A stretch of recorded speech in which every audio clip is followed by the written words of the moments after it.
राजस्थान का death warrant अपना 1857 की क्रांति में पढ़ा होगा कि आज मैं मेरे डेथ वारंट पर साइन कर रहा हूँ। कुछ इसी प्रकार का सुप्रीम कोर्ट ने राजस्थान के डेथ वारंट, मैं राजस्थान नहीं, मैं अगर संपूर्ण उत्तरी भारत बोलूं तो भी गलत नहीं होगा, क्योंकि सुप्रीम कोर्ट ने एक ऐसा फैसला सुना दिया है जिससे सबका नाक घुटने वाला है, गला घुटने वाला है, दम घुटने वाला है। और वो दम घुटने वाला काम क्या करा है, कौन सा काम, भू खनन जो माफिया है या खनन माफिया के फेवर में कौन सा डिसीजन ले लिया है, इस डिसीजन पर हम चर्चा करेंगे। इस पूरे प्रकरण पर हम विस्तार से चर्चा करेंगे। नमस्कार, मैं हरीश प्रकाश स्वागत करता हूं आप सभी लोगों का वैलेंट स्टडी पॉइंट पर।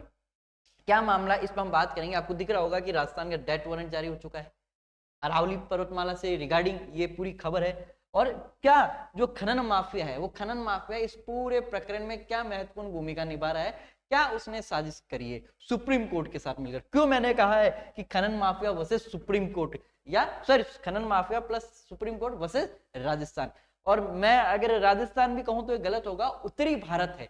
अब अरावली से जुड़ा मामला सामने आया है, अरावली के अस्तित्व पर आंच है। क्यों अरावली के अस्तित्व पर आंच है? अरावली, आपको पता होगा, जो राजस्थान के विद्यार्थी है उन्हें अच्छे से ज्ञात है कि हमारे राजस्थान को 4 सब डिवीजन में बांटा गया है। उनमें से जो एक डिवीजन है वो है अरावली।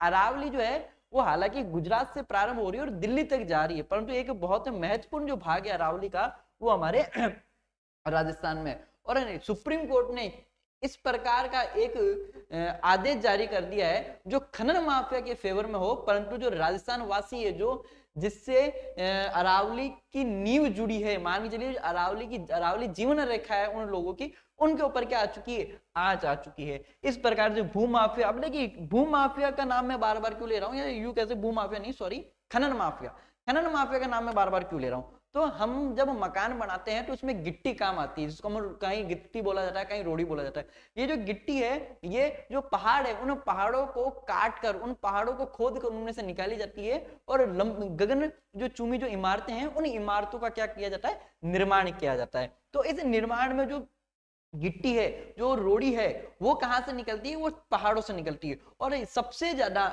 जो डेवलपमेंट जो हो रहा है वो दिल्ली का हो रहा है। दिल्ली में निरंतर एक गगनचुंबी जो इमारतें हैं, उन इमारतों का क्या हो रहा है, निर्माण हो रहा है। पर उन इमारतों के निर्माण का जो खामियाजा भुगतना पड़ रहा है वो हम राजस्थानियों को, या यूं कहें अरावली को भुगतना पड़ रहा है। ये आपके पीछे जो पहाड़ दिख रहे हैं ये अरावली है। अरावली के अंदर करीब 12,000 से ज्यादा ऐसी चोटियां है, ऐसी छोटी और बड़ी पहाड़ियां है। अब ये अरावली, अब अरावली क्या है इस चीज समझिए, हमारा पूरा राजस्थान है और ये एक अरावली जो है वो राजस्थान को बीचों बीच से काटती है। बीचों बीच से काटने मतलब अरावली राजस्थान के 2 भाग करती है। जो अगर हम इस चीज को देखें, तो हम ज्योग्राफी के अंदर जब पढ़ते हैं तो इस प्रकार, सॉरी एक मिनट भाई, हाँ, अब हमें एक चीज देखिए कि अरावली जो है, इधर हमारा क्या है, रेगिस्तान है और इधर हरा भरा प्रदेश है। तो इस रेगिस्तान को आगे बढ़ने से भी कौन रोकती है, अरावली रोकती है। यदि हम अरावली को हटा देंगे तो ये रेगिस्तान जो है वो क्या हो जाएगा, संपूर्ण भारत में फैल जाएगा। अब दूसरी चीज आप समझिए, यदि आपने जो मानसून देखा होगा, तो ये मानसून की जितनी हवाएं वगैरह पड़ी होगी, मानसून की प्रक्रिया पड़ी होगी, तो आपने देखा होगा कि राजस्थान या संपूर्ण भारत में वर्षा 2 प्रकार से होती है। एक बारिश जो अरब सागर लेकर आता है, और दूसरी बारिश जो है वो बंगाल की खाड़ी लेकर आती है। तो अरब सागर, देखिए यहां से अरब सागर क्या लेकर आएगा, बारिश लेकर आएगा, और जो बारिश है वो किसके समानांतर होगी, वो अरावली के समानांतर होगी। इसी कारण अरावली क्या है, यहाँ पर हरा भरा क्षेत्र ज्यादा है। परंतु अरावली के इस तरफ हाड़ोटी के पठार में जो बारिश हो रही है वो बारिश होगी बंगाल की खाड़ी की, इस कारण वो अरावली का समानांतर नहीं होने के कारण यहाँ पर बारिश ज्यादा हो जाएगी। चलो, ये जो बात थी हमारी ज्योग्राफी की बात है। अब अपना आगे मुद्दे पर आते हैं। ये पूरे अरावली का जो व्यू है, ये हमारा कहीं क्या कहते हैं, दक्षिण का एरिया नहीं है, या जो साउथ है वो नहीं है, नॉर्थ का एरिया है, हमारी ये अरावली है। अब ये पूरे अरावली कुछ व्यू है। इस प्रकार से अरावली में बहुत सारी प्रजातियां। अब जो अरावली है, मैंने बताया अरावली बहुत लंबी है, केवल राजस्थान में नहीं है। अरावली गुजरात से स्टार्ट होकर ठेठ दिल्ली जो हमारी राजधानी है, यहाँ तक कि जो रायसीना हिल्स है, रायसीना हिल्स कौन सी, जहां पर राष्ट्रपति भवन बना हुआ है, वो रायसीना हिल्स पर ही बना हुआ है। हमारा जो राष्ट्रपति भवन है वो कौन सी हिल्स पर बना हुआ है, रायसीना हिल्स पर बना हुआ है। और जो रायसीना हिल्स है हमारी अरावली का अंतिम छोर है, कहां पर, राजधानी के अंदर।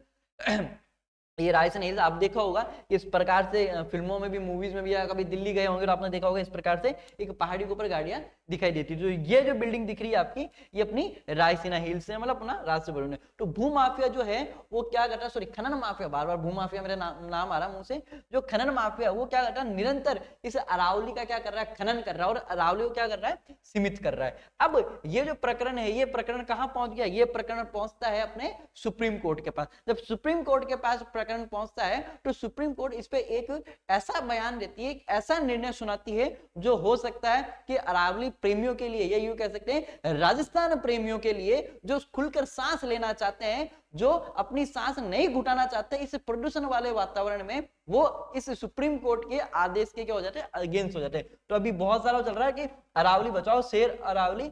हमारे राजस्थान के जो पूर्व मुख्यमंत्री है श्रीमान अशोक जी गहलोत, उनका पूरा एक अपना आप में एक ट्वीट था, ये ट्वीट आपको दिख रहा है।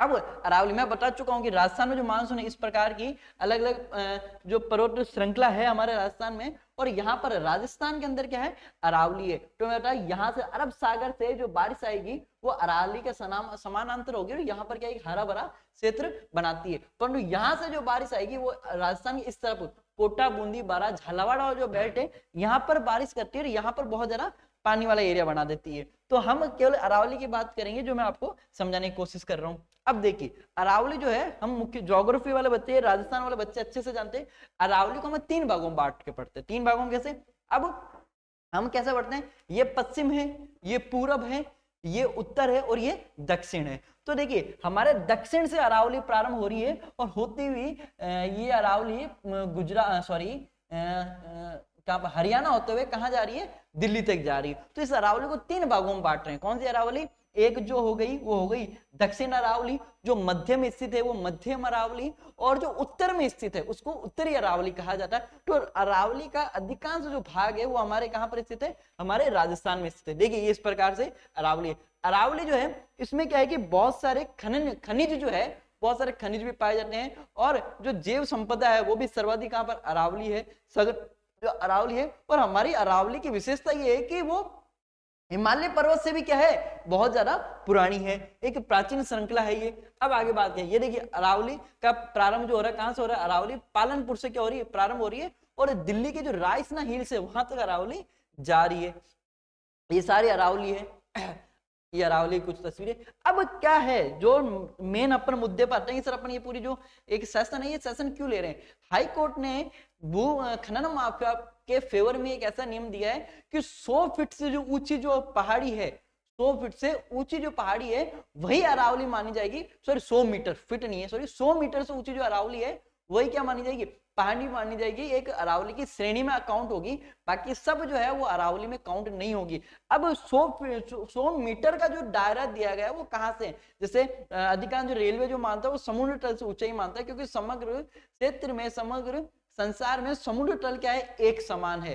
परंतु यहां पर एक विवाद ये हो गया है कि यहाँ पर जो 100 मीटर माना जा रहा है वो आसपास के क्षेत्र से माना जा रहा है। अब आसपास के क्षेत्र का अर्थ ये है कि कहीं पर ऊंचाई है तो कहीं पर नीचे है। तो इसके से एक ये चीज पता चल रही है कि करीब करीब, ये देखिए इस प्रकार करीब करीब 10,000 से ज्यादा जो अरावली की चोटियां है उनमें क्या कर सकता है, खनन माफिया खनन कर सकता है। केवल 1000 से 1200 ही ऐसी चोटियां है जो 300 मतलब 100 मीटर से ज्यादा क्या हो, अधिक हो। इस पर पूरा क्या चल रहा है, एक बवाल चल रहा है कि दिल्ली एनसीआर को रेगिस्तान बना सकती है, अरावली की नई परिभाषा। अब अरावली की नई परिभाषा सुप्रीम कोर्ट के द्वारा दी गई है, और क्या दी गई है परिभाषा कि 100 मीटर, कितने मीटर, 100 मीटर से जो ऊंची है चोटी वही अरावली मानी जाएगी। और 100 मीटर कहां से नापा जाएगा, ये आसपास का जो क्षेत्र है उस आसपास के क्षेत्र से 100 मीटर नापा जाएगा। इस प्रकार की ये सारी हेडलाइंस, अखबारों की हेडलाइंस बनी हुई है। और अरावली पर्वतमाला की परिभाषा में परिवर्तन क्या आया कि 20 नवंबर 2025 को जो सर्वोच्च न्यायालय है उसने अरावली को परिभाषित करते हुए वही जो बात बोली मैंने आपको कि क्या होगा